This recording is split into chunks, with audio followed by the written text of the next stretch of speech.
Once again, thank you for joining us. Welcome to the broadcast.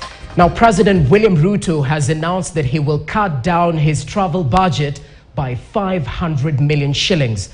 President Ruto said the funds will instead be channeled to build a manufacturing plant for assistive devices for learners with disabilities.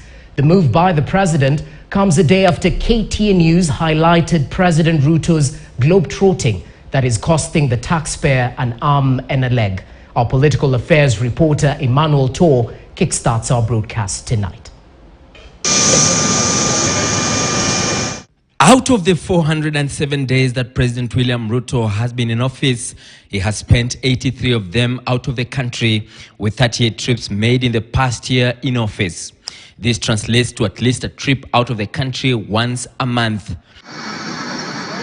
And hours after KTN News shone the light on some of the seemingly excessive trips, the head of state announced he was scaling down. I'm going to adjust my budget again. I will knock off a few things, including the travel allowances and many of the things that are in there, so that I can find 500 million shillings to give it to start the manufacture of local devices. Speaking in Kasarani constituency during the flagging off of motor vehicles for education officers, Ruto said the move was part of the government austerity measures announced a month ago. Wabunge kina Mejandong mukubali. Mimi nitaenda nikate budget ya travel, tuweke 500 million ya wao wanafunzi. Na nitalete bunge kesho, so mujipange huko. Ruto's statement comes a day after he made trips to China and Saudi Arabia in 1 week.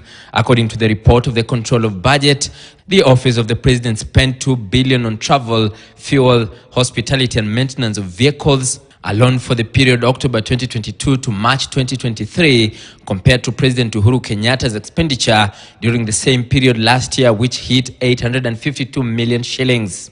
Out of these, President Ruto's office spent 541 million shillings for the same period on domestic and international travel, compared to Uhuru's 218 million shillings for the same period.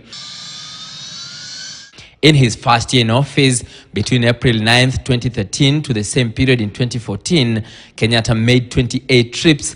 During his 10-year tenure, retired President the late Emilio Moi Kibaki made only 33 foreign trips, making him one of the least traveled presidents in Kenya. Emmanuel Tor, KTN News, Nairobi. Moving on, hawkers in Nairobi woke up to a rude shock on